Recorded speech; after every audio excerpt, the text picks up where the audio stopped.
Hello and welcome once again to INSEAD's LeaderCast series. My name is Charles Gallenick. Today we're fortunate to have with us the CEO and President of Hafslund, Mr. Christian Berg. Christian, welcome. Thank you for joining us. Thank you very much. You've done a lot of things in a short space of time. You're only 40 years old. I think you just turned 40 this month. What are some milestones in your rise to CEO and President of the company? Milestones for myself is actually how I made my choices earlier in life and sort of what my goals are and are not.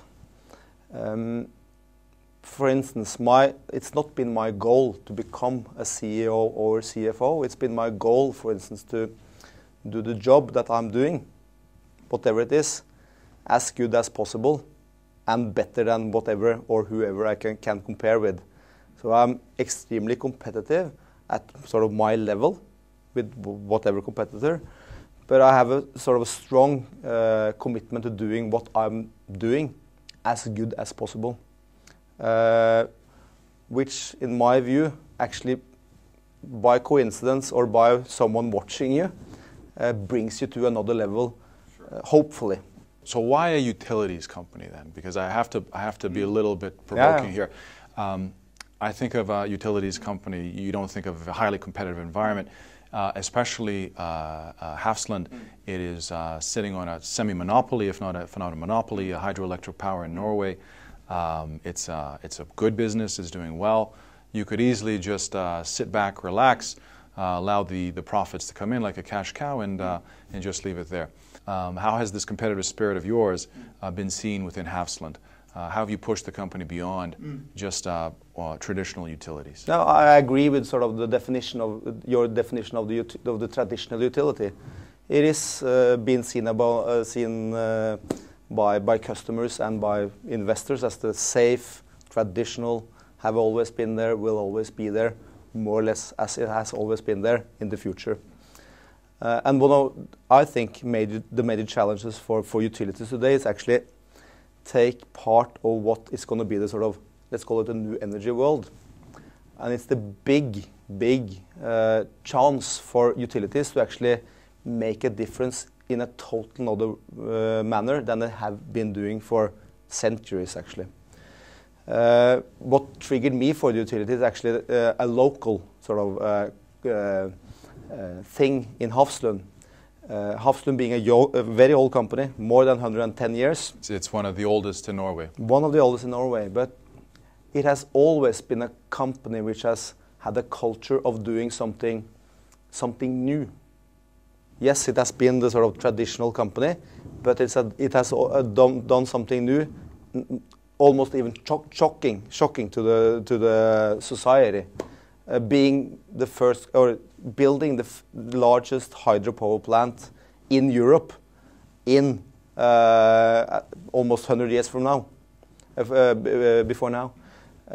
Being the company doing the largest M&A transaction in Norway, buying into a company which needed cash, the pharmaceutical industry. You could argue both in favor and in not in favor for, if that's a strategic correct, but it's how the company's sort of culture has been as much more than a utility. It's using its forces within the sort of cash flow you define towards sort of become something else and become mean something else to the society than only the traditional utility. And this is sort of what we are building on now, going forward also with our goals. So you already have this this culture within this utility of trying different projects and so on.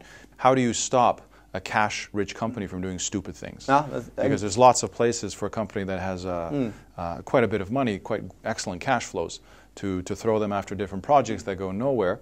And of course, it's the tax holder that, not the shareholder in this case, but the tax holder that's footing the bill. I don't think you have a formula for that, but I think, first of all, having respect for the sort of situation that you're in. You respect the fact that you have the cash. That's for sure, that you know. But you also respect that being the one to sort of do something new, crazy, one would say. How do you actually do that? Do I have the expertise? Probably not. Do we have the expertise internally at all? Probably not. Just saying this, realizing that we are not experts in everything because we have a sort of strong cash flow, because we have a customer base, the customer is going to buy everything that we sell, which has been the sort of case and thinking in several sort of customer-heavy organizations, and thinking that there are some good people and organizations outside ourselves is how we actually think. We actually then invest with others. We rely on others. We know that we are quite good at saying, in a way, kill the good ideas, because we have so much knowledge about how it cannot be able, or this cannot be working. So trying to not take all the good ideas into the building that we're sitting in, but as a sort of sister building, or sitting outside the traditional utility, trying to make competition. So it's a little bit like an incubator. Yes. You Yes. let ideas live on the outside, and if they take off, if they work, you bring some of these ideas Yes. back in. What's your most successful and most exciting project in the last 10 years that you've been working on? Definitely the Renewable Energy Corporation, which today is, I would say, top 3 global solar company, which we have been working on since 1996. So it's a 12, 13 year old project, which had daily struggles.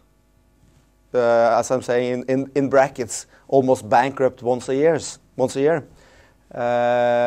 With the most beautiful professor, with his sort of harem of extremely good people who sort of believed in his ideas. So once you got the professor out, did it go better then? No, he was actually coming out from the traditional industry, which should be good at this, from the metal industry, because he felt that the sort of the huge companies that these companies are or tend to be, they didn't want to sort of let him live enough, or didn't give him enough space to think. He needed new people, new ideas, the more crazy ideas, the more crazy people. And we have had faith in him for like then 8 years. And suddenly the world started to change towards more renewable. You have had several sort of renewable ups and downs. You probably still will have, which is going to be the technology for the future. Sure. But solar at least have then had sort of a, from 04, 05, a huge sort of renaissance from the 2000 downward trend there. So forgive my ignorance, but I mean, half the year in Norway would not have a lot of sunlight, and then the other half year you have too much sunlight. It's nothing to do with Norway when it comes to sun. It's just the technology that you're looking at. It's the technology, knowledge about metals, which we are quite good at. Metal industry has been in Norway for 100 years. So we are the sort of knowledge on how metals work. So this is silicon-based solar industry. That's where we have the knowledge. Again, what we actually as Hafslund are part of now is we are making solar cells. If you do the correct theoretical sort of study, we should be running the solar cell park, generating the energy, not producing the metal stuff. Lots of discussions with good strategists about this. But this is also about taking a sort of making a bold and again cultural, natural investment at some time. And you say natural, and I may accept that. That sounds realistic. I mean, we look at companies like Vivendi, for example, and I can compare you to Vivendi. This is a utility in the past, still today, water and waste, and they branch forward into all sorts of different areas, not so successfully in some of these. Have you ever thought of that comparison? Did you learn from some of their issues in the last 10 years?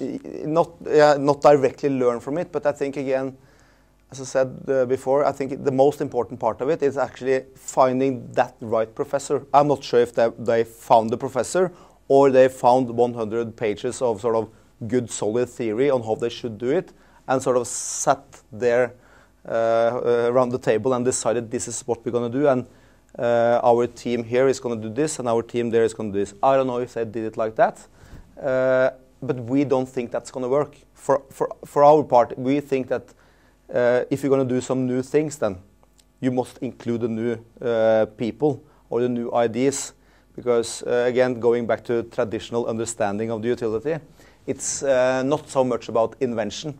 It's about managing the network, the customers which need their energy every day, and the production facilities. So the invention is not sort of the natural thing of the utility, and you need to sort of accept that and use the methodology that is in the market for sort of inventing or being a part of inventions. So key to this is sourcing the right talent, getting the right people into the organization so you could take off with some of these ideas. How do you compete in the talent market? How does a company like Hafslund make sure that you can get the best brains, the best creative types and so on to help you innovate, not just invent, but make these ideas actually happen? And even being more than 50% owned by the local municipality, so no options, no large stock programs, no sort of fancy stuff you could add on that question. And one of them, sort of what I think is sort of have been the clue in this for the last 3-4 years, is two things. We are very open and in stating that we believe that we are going to sort of be a part of the change in the 2020 revolution.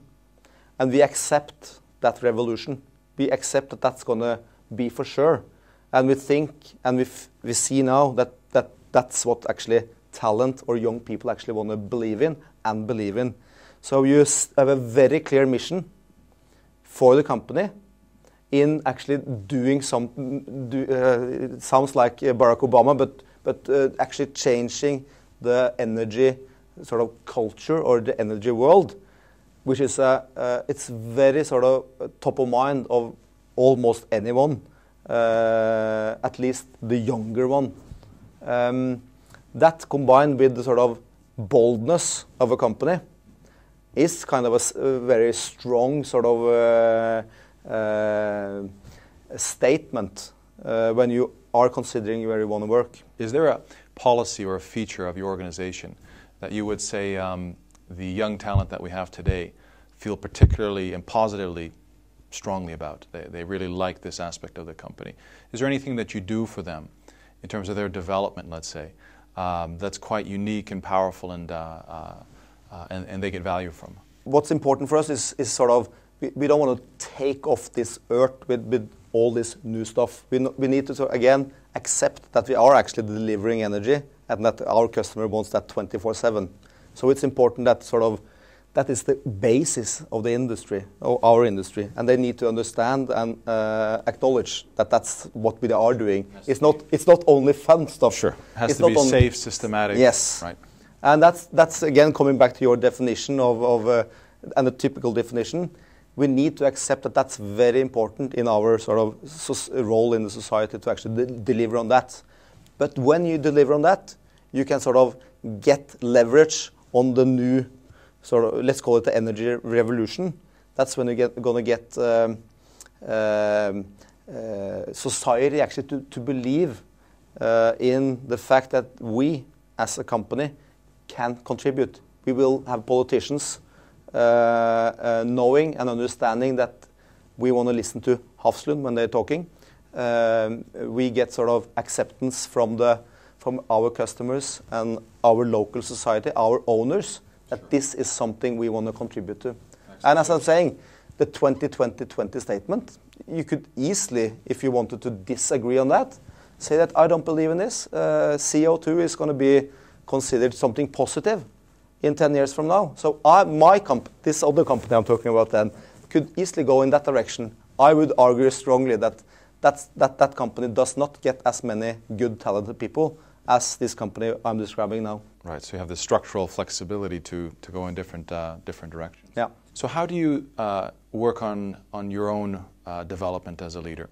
I mean, again, you've been recently in your 30s and you've moved through various different positions in other places before you came to Hafslund, and you moved through Hafslund very quickly.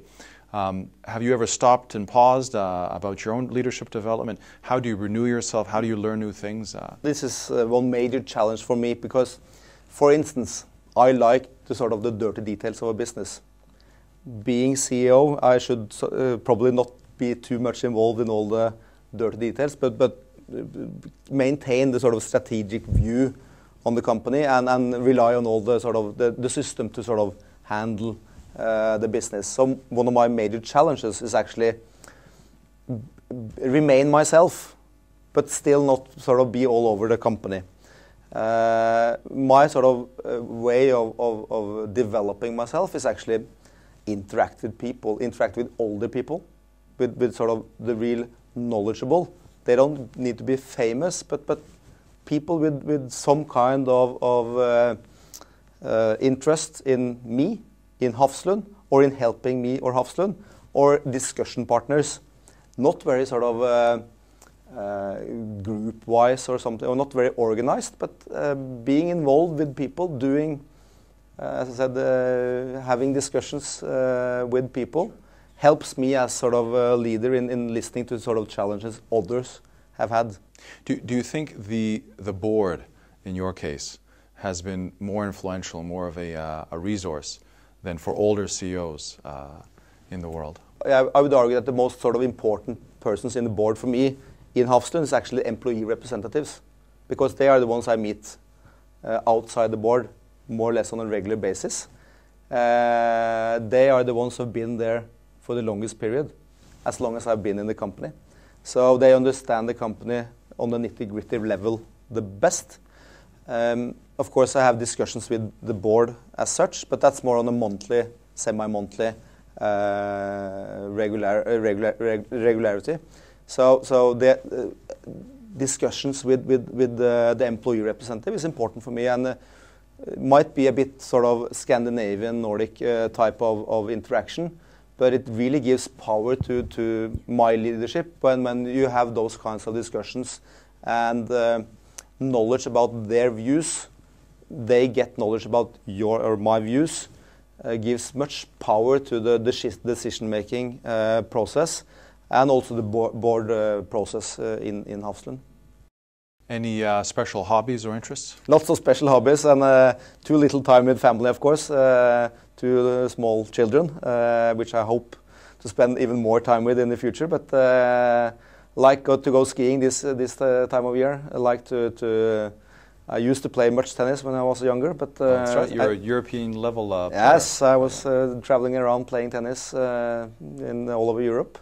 But I like exercising. I think it's important to exercise and keep mind and body in shape. So all of the above.